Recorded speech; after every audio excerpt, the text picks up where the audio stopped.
Salut tout le monde, donc j'ai eu plein de questions concernant ma jambe, ce qu'il en était, donc si vous êtes là et que vous n'avez pas le contexte en mode mais qu'est-ce qui t'est arrivé, je vous mets les vidéos à regarder dans l'ordre pour avoir le contexte. Jusqu'à mon diagnostic IRM, on m'a pas parlé d'opération et vous étiez tous là en commentaire, si, il faut que tu te fasses opérer, ceci, cela. Alors c'était pas obligatoire, mais puisque j'ai 27 ans et que je suis sportive, il était quand même nécessaire, on m'a dit qu'il était nécessaire de faire une opération si je voulais continuer des sports dangereux pour mes genoux, ou voilà, toutes mes pratiques sportives comme la danse, la musculation, l'acrobranche, tout ce que j'aime. Je viens de mon rendez-vous avec mon chirurgien, effectivement il faut une intervention, mais à partir du moment où le genou est totalement rétabli. Quand il est rétabli, c'est que j'ai une flexion complète, je peux marcher normalement, qu'il soit bien musclé, donc le kiné est très important. Et là, sauf que je vais pas à plus de 90 degrés de flexion. Au début, on pensait avec la kiné qu'il y avait un blocage avec le ménisque, mais il y a rien de mécanique en fait. Il montrait les photos justement de l'IRM. On voit totalement mon ligament croisé totalement rompu, effectivement. On voit les deux ménisques totalement brisés, qui avaient plus de maintien. On voyait énormément d'hématomes sur mes os, sur tous mes os. Il y avait énormément de contusions, ce qui provoque la douleur pour plier.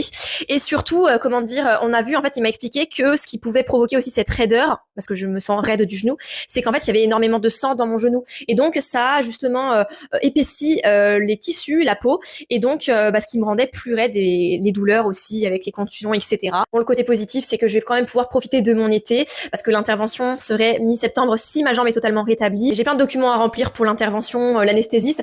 Donc, en fait, moi, je suis contente, j'ai quitté l'école, mais j'ai quand même un cahier de vacances à remplir.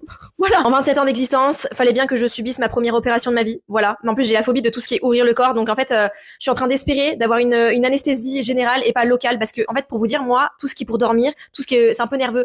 Donc, déjà, moi, les trucs pour dormir, ça me fait très peu effet.